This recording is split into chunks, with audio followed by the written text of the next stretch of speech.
చింత చిగురు రొయ్యలు చూసారా ఎంత బాగా వచ్చిందో. మనం ఎంత బాగా వండుకుంటే దాని టేస్ట్ అంత బాగుంటుంది.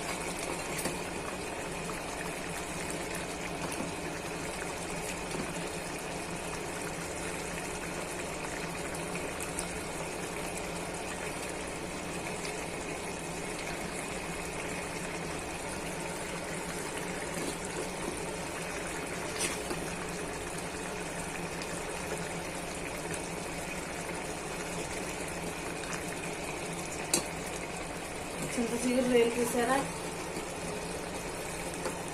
అయిపోతాకు వచ్చింది. మెల్లగా దీన్ని కిందకి తీసుకుంటే సరిపోతుంది. మీరు కూడా ఇలా చేసుకోండి. తయారీ విధానం మీరు పెట్టలేదేమో.